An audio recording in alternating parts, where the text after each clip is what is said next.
আজকে আমাদের ভিডিওর টপিক হচ্ছে সপ্তম শ্রেণীর ইংলিশ চ্যাপ্টার 16.8। এখানে যেটা করতে হবে, এই যে তোমরা একটা টেবিল দেখতে পারছো, এই পাশে রয়েছে কলাম এ এবং মিডিলে রয়েছে কলাম বি, এখানে রয়েছে অ্যান্সার্স। অর্থাৎ কলাম এতে কিছু সেন্টেন্স দেওয়া রয়েছে, মানে একটা সেন্টেন্সের কিছু অংশ এখানে দেওয়া রয়েছে, মানে সেন্টেন্সের প্রথম অংশ এখানে দেওয়া রয়েছে এবং বাকি অংশ কলাম বিতে দেওয়া রয়েছে, অর্থাৎ এই লাইনে দেওয়া রয়েছে। এখন আমাদের যে কাজ সেটা হচ্ছে কলাম এ এই যে অংশ, এই অংশের সাথে কলাম বি এখানে এর বাকি অংশ রয়েছে, সেটা ম্যাচিং করে এখানে বলা হচ্ছে অ্যান্সার্স এখানে লিখতে হবে। এবং এটা কিভাবে লিখতে হবে একটা তোমার জন্য করে দেওয়া রয়েছে। দেখো নাম্বার 1-এ রয়েছে Rosalind never did anything. Rosalind কোনো কিছুই করেনি, এটার সাথে কোনটা হবে করে দেওয়া রয়েছে, এটার সাথে হবে ডি নাম্বার। ডি নাম্বারে বলা হচ্ছে দ্যাট অফেন্ড হার আঙ্কেল। এই যে কলাম এতে 1 নম্বরে যে অংশটুকু রয়েছে এটার সাথে আমাদের ডি নাম্বারের অংশ মিল করতে হবে, মানে এটা একত্রে লিখতে হবে। মানে যখন তোমরা লিখবা এটা লিখবা এভাবে 1 + ডি, অর্থাৎ 1 এর সাথে কলাম এ এর যে 1 এর সাথে কলাম বি এখানে ডি হবে। এজন্য অ্যান্সার্স এর যে ঘর এখানে লিখতে হবে 1 + ডি।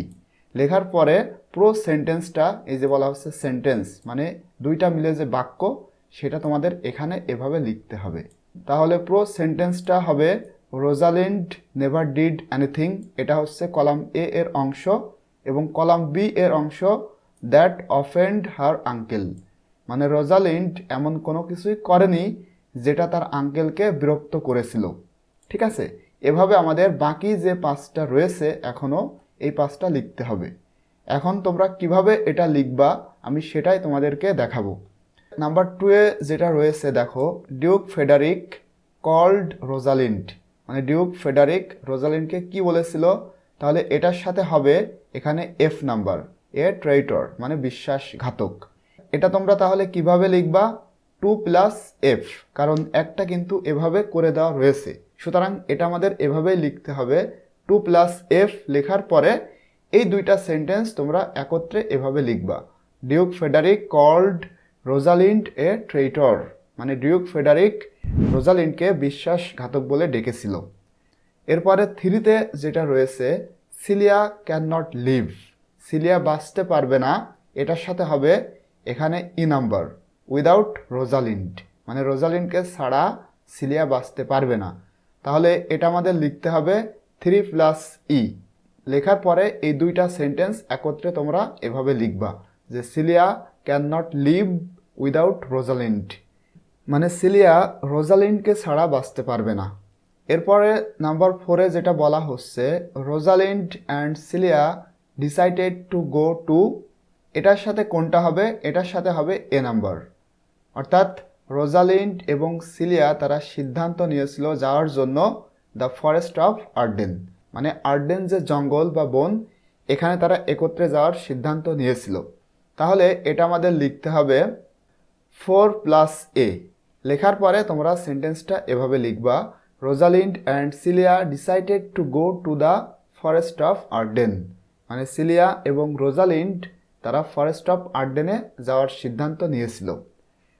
5-এ বলা হচ্ছে Rosalind dressed up as a man, মানে রোজালিন্ড পোশাক পরেছিল একটা পুরুষের মতো, মানে পুরুষের বেশ তিনি ধারণ করেছিলেন। তাহলে এটার সাথে হবে সি নাম্বার, কেন তিনি এটা করেছিলেন, টু কিপ হার সেফ, তাকে নিরাপদ রাখার জন্য তিনি এটা করেছিল। তাহলে এটা আমরা লিখব 5 + সি। লেখার পরে এখানে সেন্টেন্সটা লিখব যে Rosalind dressed up as a man to keep her safe. Finally number 6-এ বলা হচ্ছে গ্যানিমিড অ্যান্ড অ্যালিনা, এরা দুইজন কে, এটার সাথে হবে বি নাম্বার, আর কাজিনস, এরা দুইজন হচ্ছে চাচাতো বোন। তাহলে এটা আমরা লিখব 6 + বি। লেখার পরে নিচে সেন্টেন্সটা এভাবে লিখব, Ganymede and Aliena are cousins, Ganymede এবং অ্যালিনা হচ্ছে চাচাতো বোন, এখানে গ্যানিমিড হচ্ছে রোজালিন্ড এবং অ্যালিনা হচ্ছে সিলিয়া। আশা করছি তোমরা এটা বুঝতে পেরেছো।